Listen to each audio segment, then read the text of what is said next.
Hello, my name's Mike, and today I will be doing the commentary for the 17th and final Superman short, Superman and the Secret Agent, also just known as the Secret Agent.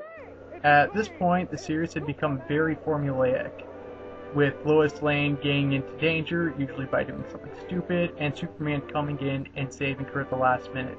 Also, they had all either been science fiction escapism or wartime propaganda. Thankfully, this one switches up things a bit. But before I go into detail on how this short differs from the others, I think it's time we give a well-deserved credit to Julian Noah. Julian Noah did the voice of the narrator, and he did the voice of the narrator in all of these shorts. Outside of his work on Superman, I really haven't found too much information about him. From the planet Krypton, the Man of Steel. And of course, Superman becomes Clark Kent. Clark Kent was one of the things that made Superman stand out from almost any creation before him. He was one of the first superpowered individuals to have a secret identity. Before then, anybody with superpowers, or what would be considered as extraordinary powers, were either some sort of Greek god, or perhaps they would be a little character like Peter Pan, who are always in the one persona. And here we're going to hear Clark's one line in the entire film. But Chief, that's it. After this part, Superman and Clark Kent do not say another word throughout the whole short. Now what we're about to see is a bit of a chase, and Clark Kent, not Superman, will jump straight into it. Clark Kent in this version was much more bold than his comic book or radio counterpart.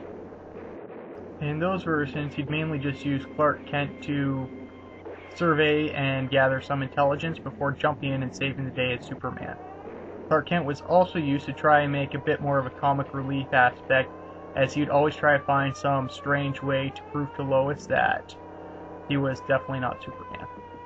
Now there's a really good shot with some great animation coming up here. As the car gets shot and swerves, the gangsters go around it with Clark Kent still at the back. And we're introduced to the female protagonist of the short, who replaces Lois Lane, and she is voiced by the same actor, Joan Alexander. We are about to be introduced to the main villain next, who is sporting a Hitler mustache and a monocle. Monocles began to become more associated with villains after World War I, when they were seen to be associated with the German aristocracy.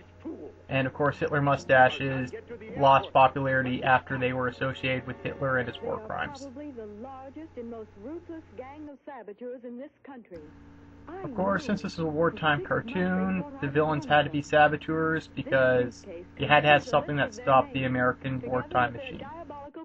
And if you notice the animation in the scene here, it's really good, with a lot of the shadows being incorporated into the colors, and when there is movement, it's very, very fluid for its time. At this time in the short, it seems to be taking more of a noir tone, as opposed to the earlier science fiction and the later wartime propaganda motifs that the other shorts had. And what you're going to see here is that this animation was a lot more violent than its competition at the time and many of its predecessors. The cop on the motorcycle is just going to get shot, which is something that you almost never see in any mainstream Western animation.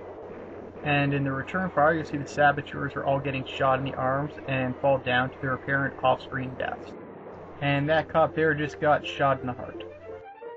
Now, this spy is a good replacement for Lois, as with the exception of her hair color, she's almost the exact same model as Lois and seems to have the same characteristics. However, where Lois just rushes in without thinking, this spy at least has a reason to do so, which is she's being chased and she's trying to save the country, as opposed to Lois Lane, who's just trying to get a good scoop. At this point in the short too, it becomes obvious that the spy is the main character and not Superman. Because of this, you don't really miss Lois in these shorts, especially since, as seen here, her actions get her in more trouble than any person realistically would. At this point, her day seems to be on par with one that John McClane or Jack Bauer would have. Again, we see some really solid animation for this time. Just take a look at the fluidity of the motions here, and even the gears. This is today that would all just be done with computers, but back then this was rotoscoping and hand-drawn all the way. And now, like in almost every other Superman short, the female cannot save herself, and it's up to Superman to come and save the day. I like this here. The guy used his gun to shoot the lock. Something not enough goons use today is actual guns to solve the problems, especially ones in animation. Now we have the villains talking in light German accents just to show you that they are the villains and to try and spread the fear that the villains have reached America and we're doing the right thing by going to war with Europe. I stated this before, but I think it's worth mentioning again. This was a very straight-up drama for a cartoon of this time. A lot of its competition were funny little animal shorts, which it seemed people back then preferred to see. Again, those were more popular than this, which is one of the reasons why there were only 17 shorts made. Here we see some great animation.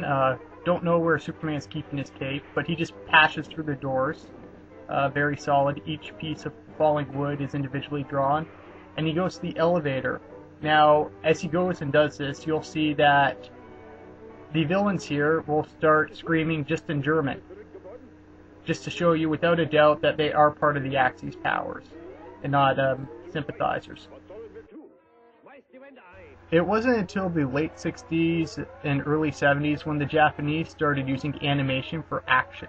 After these shorts were done, almost all American animation was strictly done for humor, which makes this at least 20 years ahead of its time. And now we see Superman coming to save the day using his powers of flight and superhuman strength. You don't see Superman use any other powers he had. Even the faster than a speeding bullet power was never used in these animations. He also had super breath and X-ray vision in the comics and radio shorts, and they were never drawn here. And in true saving the damsel fashion, everything and its mother is out to kill this poor girl. Thankfully, Superman saves her and takes her to Washington to end the series off on a high note. I really like this final entry and can't help but wonder how the series would have evolved if it had gone on past the war. Would it have become noir? Would American cartoons become more action-oriented? I can't say. However, we end off with this great shot of the 48 stars waving in the wind, a feat in animation that no doubt gave the artist carpal tunnel syndrome.